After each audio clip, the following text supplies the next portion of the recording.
Okey, boleh kita mula? Baik. Okay, Bismillahirrahmanirrahim. Assalamualaikum warahmatullahi wabarakatuh. Salam sejahtera dan selamat tengah hari kepada semua yang hadir pada sidang media pada petang ini. Okey, saya mula. Kementerian Kesihatan Malaysia ingin memaklumkan bahawa terdapat 27 kes yang telah pulih dan dibenarkan discharge pada hari ini. Ini menjadikan jumlah kumulatif kes yang telah pulih sepenuhnya daripada COVID-19 dan telah discharge daripada ward adalah sebanyak 114 kes. Sehingga 21 Mac 2020 jam 12 tengah hari, terdapat 153 kes baru yang telah dilaporkan. Ini menjadikan jumlah kes positif COVID di Malaysia adalah sebanyak 1,183 kes.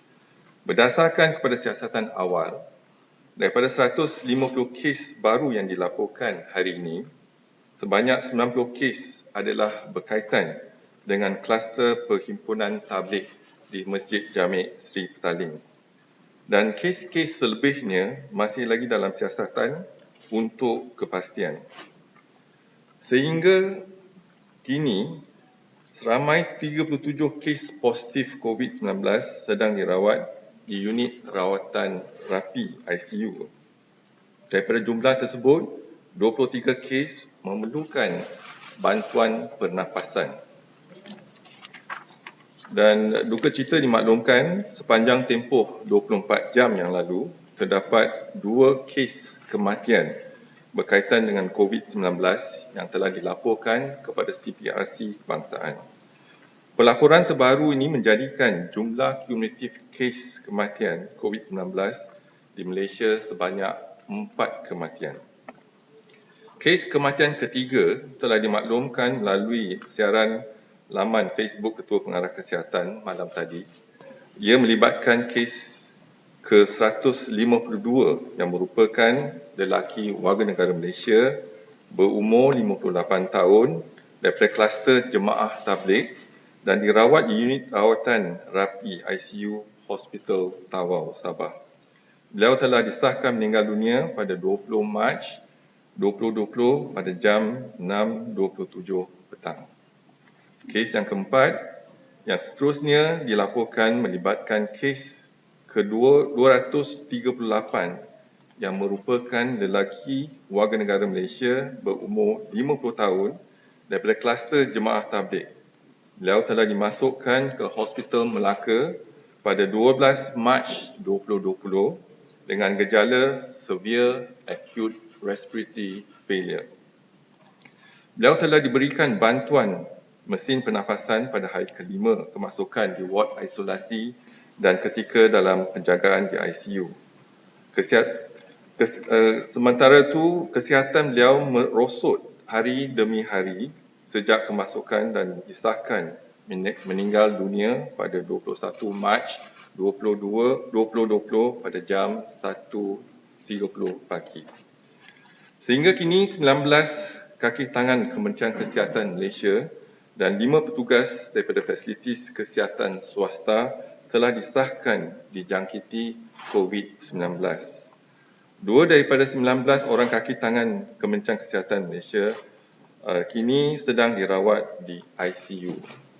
Punca jangkitan bagi kesemua 19 anggota kesihatan Kementerian Kesihatan terbabit bukan disebabkan oleh ketidakpatuhan mereka semasa mengendalikan kes-kes COVID-19 di peringkat fasilitis masing-masing. Hasil siasatan yang dijalankan mendapati kesemua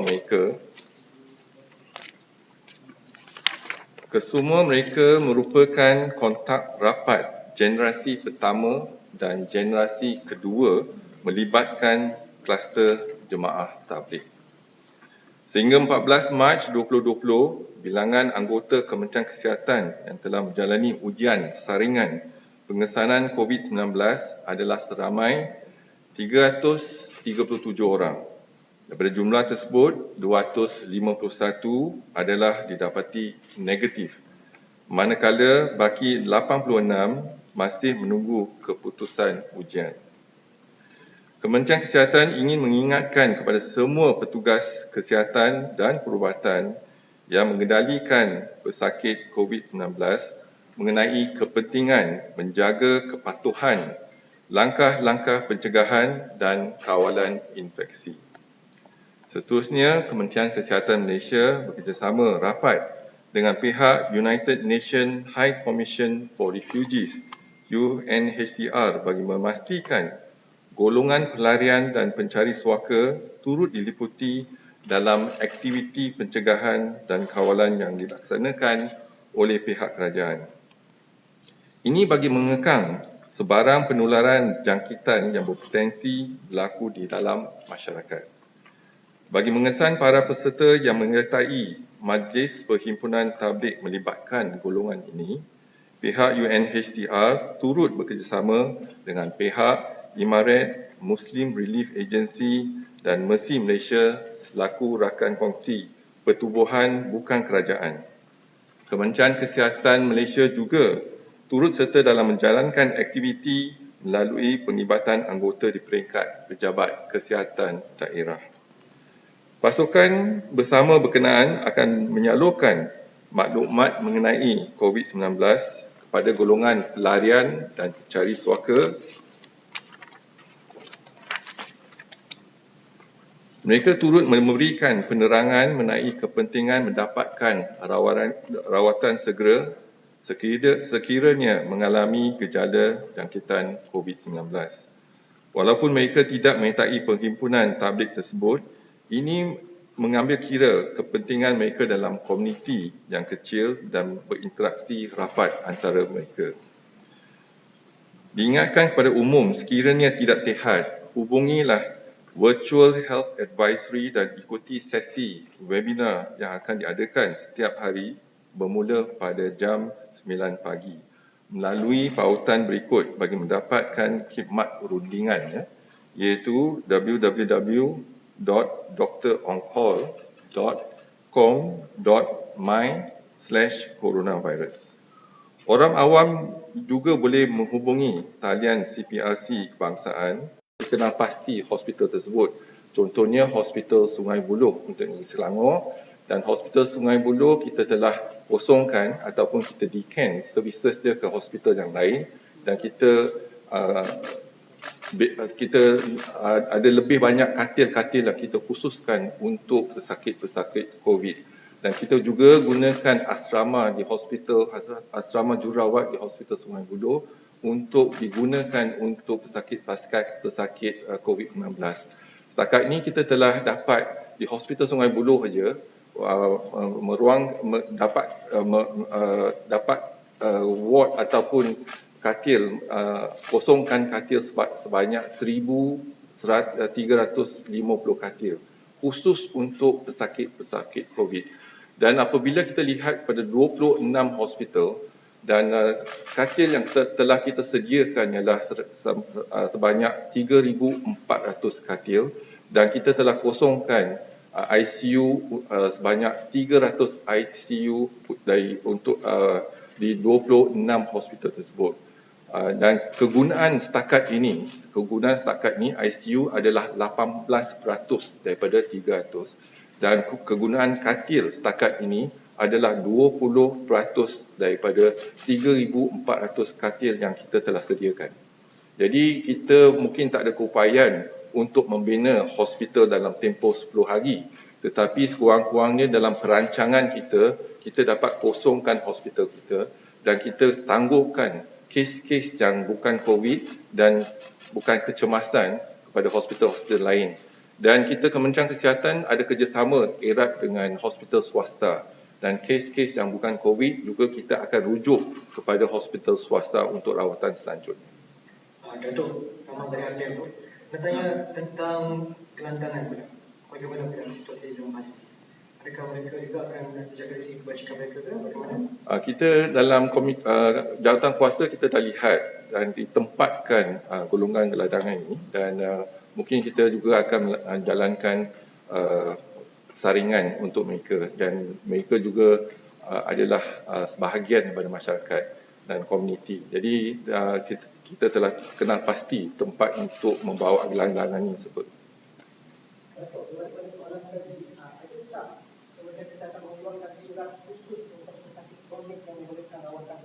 Kalau bukan COVID, ada hospital lain. Jadi bukan semua hospital jadi hospital COVID. Daripada 148 hospital di Kementerian Kesihatan hanya mengenal pasti 26 hospital sahaja. Maksudnya kalau rawatan-rawatan yang diperlukan masih boleh didapati di hospital-hospital yang lain.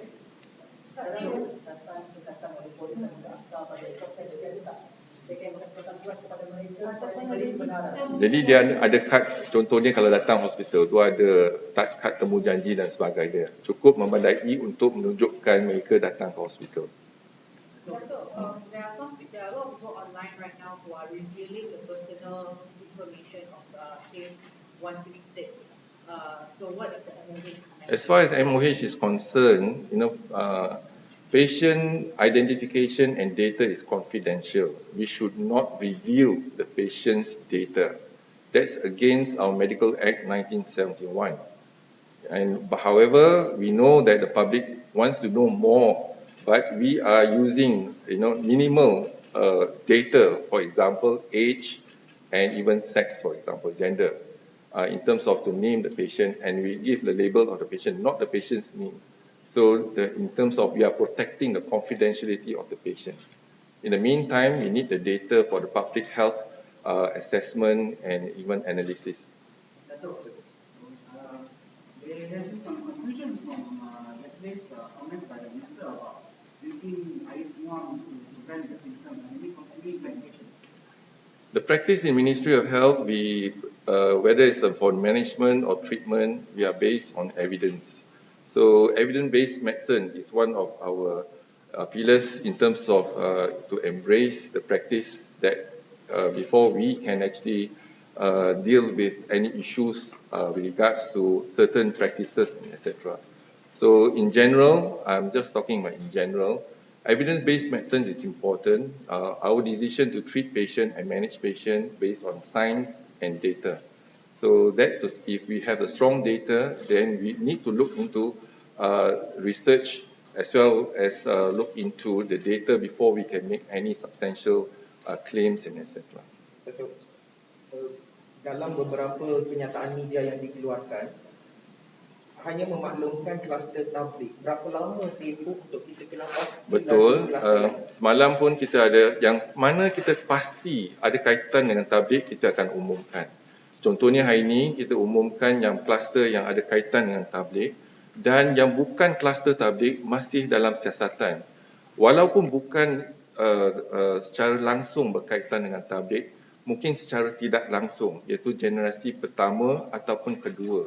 Contohnya saya bagikan ada satu majlis perkahwinan dan staf Kementerian Kesihatan ada hadir pada majlis tersebut dan ada bertemu dengan jemaah tabligh di dalam majlis tersebut, dan apabila mereka kembali ke hospital menjangkiti rakan-rakan di hospital. Jadi ini mungkin kita kena perlukan sedikit masa untuk kita menjalankan siasatan yang sepatutnya sebelum kita membuat sebarang pengumuman.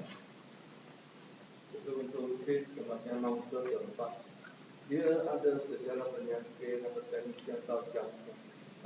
Kes yang ketiga iaitu 58 tahun yang bertawar, dia tak ada kes comorbidity, berarti tak ada darah tinggi, NCD semua tak ada. Tapi kes yang ke-50 dia ada comorbidity iaitu kencing manis dan darah tinggi.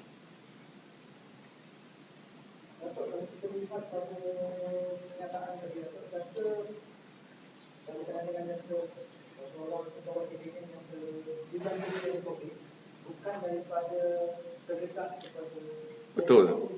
Kalau kita lihat pegawai ataupun warga Kementerian Kesihatan yang dijangkiti COVID, mereka bukan yang bekerja merawat pesakit-pesakit COVID. Ini adalah kerana apabila mereka hendak merawat pesakit yang berpenyakit COVID ni, mereka kena pakai ataupun infection control dan protect themselves sebelum mereka boleh masuk ke ward tersebut. Jadi tidak ada seorang pun warga Kementerian Kesihatan yang berkhidmat ataupun bekerja di ward-ward COVID dijangkiti. Yang dijangkiti ialah mereka telah dijangkiti di luar Kementerian Kesihatan dan masuk ke hospital dan menjangkiti rakan-rakan yang lain. Dan berbalik pada isu gelandangan tadi, Ya. baik. Okey. Pada umumnya sekali, yes, semua orang disarankan untuk duduk di rumah. Dan kita tahu orang gelandangan dia ada tempat Ya. untuk mereka. Jadi apa ni tindakan di pihak kementerian untuk memastikan ia tak mudah dijangkiti oleh wabak tersebut? Perkara ini telah dibincangkan dalam Majlis Keselamatan Negara. Kita dapati lebih kurang ada 500 gelandangan di Kuala Lumpur dan telah dikenal pasti satu tempat untuk kita membawa golongan ini untuk duduk tempat tersebut. Jadi bukan secara langsung di Kementerian Kesihatan, tetapi Kementerian Kesihatan bekerjasama dengan MKN untuk kita membuat saringan pada golongan ini. Dan tempat telah pun dikenal pasti dan akan diumumkan. Untuk perlukan tambahan rujukan, ada komplain daripada netizen hospital tempat betul. So mungkin ada Peruntukan baru kita terima, belum lagi kita agihkan. Tapi masalah dia bukan peruntukan. Masalah dia untuk mendapatkan peralatan. Contohnya ventilator. Sekarang kita dijangkakan kes-kes akan bertambah minggu ni dan minggu depan. Dan kalau kita dapati kalau kes bertambah, maksudnya kita kena bersiap siaga dengan ventilator dan ventilator tersebut. Bagaimanapun saya ingin ucapkan terima kasih kepada dermawan-dermawan yang telah tampil ke hadapan untuk memberi ventilator kepada Kementerian Kesihatan. Setakat ini Alhamdulillah kita dah banyak terima ventilator, tetapi kapasiti untuk ventilator kita ialah kita perlu siapkan sekurang-kurangnya 500 ventilator untuk pesakit COVID untuk 26 hospital. Dan kita masih berurusan dengan negara China untuk mendapatkan ventilator tersebut. Jadi ventilator ada satu sebab pesakit COVID ni bila datang dia ada 5 peringkat. Peringkat pertama ada gejala tetapi dia positif. Tak ada gejala tapi dia positif. Peringkat kedua dia bergejala dan dia berpositif. Dan peringkat ketiga dia ada kesesakan nafas, berarti dia ada pneumonia tetapi masih tak perlukan oksigen. Peringkat keempat dia ada pneumonia dan memerlukan oksigen, bantuan oksigen. Dan peringkat kelima mereka ada pneumonia dan yang perlukan bantuan pernafasan iaitu menggunakan intubation dan ventilator. Setakat di Kementerian Kesihatan kita ada 925 ventilator. Tetapi kita dah khaskan untuk pesakit-pesakit COVID seramai kita dah sediakan 3,400 katil di 26 hospital dan juga kita sediakan 300 ICU untuk kes-kes COVID dan kita perlukan sekurang-kurangnya 500 ventilator. Mungkin semua ventilator boleh digunakan di ICU. Kalau ICU dah penuh, mungkin kita akan gunakan ward isolasi dan sekurang-kurangnya ada 200 ventilator yang boleh diguna pakai. Jadi matlamat Kementerian Kesihatan dalam kesiapsiagaan kita ialah untuk mendapatkan ventilator tersebut. Betul mungkin banyak merujuk kepada ventilator, tetapi bagaimana dengan PPE dan sebagainya? Ya, dan PPE, mask, topeng muka dan sebagainya semua kita dalam proses perolehan. Stok masih ada tetapi mungkin contohnya Sungai Buloh dia turnover cepat. Jadi distribusi itu yang kita kena lihat macam mana kita nak hantar lebih banyak. 2 hari lepas kita ada terima 100,000 topeng muka contohnya dan kita dah terima di Hospital Sungai Buloh dan dalam proses perolehan untuk mendapatkan 2 juta mask untuk Kementerian Kesihatan. Merujuk kepada kenyataan Datuk menyebut berkenaan UNHCR, bantuan dari UNHCR dan juga NGO, adakah yang termasuk juga golongan Rohingya yang menyertai sebahagian daripada jemaah tabligh? Betul, termasuk semua. Jadi kita menggunakan agensi UNHCR untuk mengenal pasti dan UNHCR pun dah keluarkan hotline untuk pelbagai bahasa untuk mereka ni dan kita harap mereka yang hadir ke perhimpunan jemaah di Masjid Jami' Seri Petaling juga akan tampil depan. Mungkin kadang ada kalanya mereka takut dan bimbang datang ke hospital ataupun klinik Kementerian Kesihatan. Tetapi sekurang-kurangnya kita bekerja sama dengan NGO dan UNHCR. Mereka ada hotline, mereka juga ada klinik, dan dengan klinik tersebut kita dapat menyaring mereka. Tujuan kita ialah pertama ialah untuk mengesan, kedua untuk memastikan melaksanakan ujian, ketiga asingkan, dan keempat rawatan. Find, test, isolate and treat.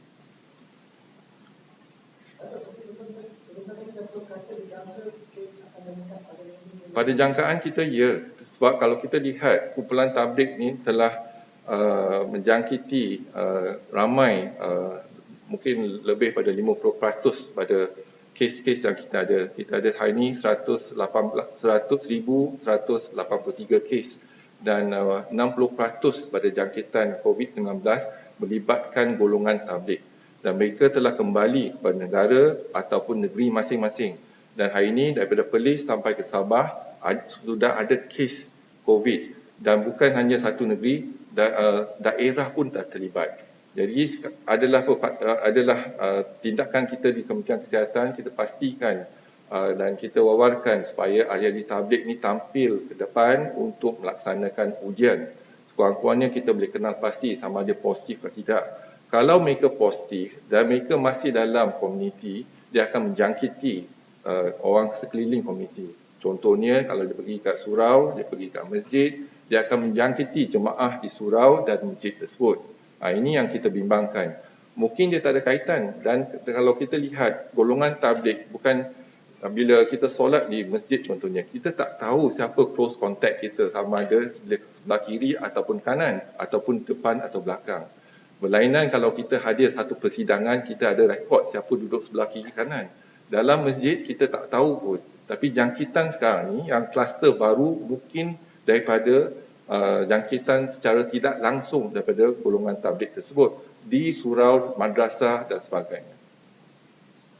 Back to my question about the patient 136.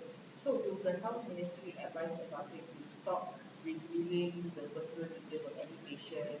It is the right of the patient if they want to reveal themselves. For example, we have case 133, not 136. If they want to reveal themselves, that's their right. But it is our responsibility to protect the identity of the patient, this confidentiality. But if patient wants to be known and make a press statement like 126, they make a case 26, for example, they make a statement, case 33 or make a statement. That's fine. It's up to them. But our right is to protect the identity, the confidentiality of the medical records, for example, we do not share. But if patient wants to share, it is their right to share. This is like other people, they find out about the patient, then they start spreading. That is wrong, because that's against the Medical Act 1971. You cannot reveal the identity, medical records of the patient unless it's been consented by the patient. Likewise, for example, during the first wave, we did actually review some of our patients, for example, for public, so that is been given, all our patients have given the consent for us to show their photos or even to share their history. So consent is very important. If you do not have the consent, it is wrong actually to reveal the name and identity of the patient. Can action be taken against these people? Yes, obviously those who are involved, they can actually make a police report and also bring this up and take action to those who have actually reported it. Likewise, I also would like to remind that some of the patients, for example, whether the first generation or second generation related to tabligh group, or those who have contact with a positive patient, when they come to the clinic or hospital, please review their history. Sometimes this is hidden. When it's hidden, it's at risk to our healthcare workers because we are not prepared and the infection. We have a few cases, for example, that we've already done the procedure, completed the procedure, baru they review that actually related to a tabligh patient, for example, and we tested positive. So we have to close down our ward, close down our operation theatre, do the cleaning. Our staff have to go through the process of identification, for example, the process of screening as well as a swab to make sure that they are free from the infection. And if they are negative, we have to quarantine them or isolate them for 14 days. I think that is not fair to actually to do that to us in the Ministry of Health, for example, putting us in at risk. So I urge that, if that happens, our staff can make a police report, right? Because hidden information, this is the important information, and sometimes you are transmitting the infection to us. I think this is important. For example, you did not reveal that you have traveled to the 5 countries or overseas, for example. Then you did not reveal you are related to the tabligh group. You did not reveal that you have attended the gathering in the Masjid Jami' Sri Petaling. These are all important information. If you have said to us, then we have the triage. We will make sure that our officers, our doctors are protected before they examine you. So you are exposing our doctors, our healthcare workers to infection. So I hope that the public, when you come to the hospital, please be truthful and reveal the history, and so that we can actually take precautionary measures and protect ourselves.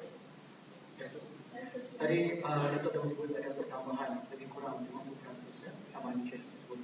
Jadi bolehkah dianggarkan lebih kurang 500 ke 600 kes lagi yang baru daripada yang 1,100 kan? Bagaimana anggaran yang dibuat sebenarnya?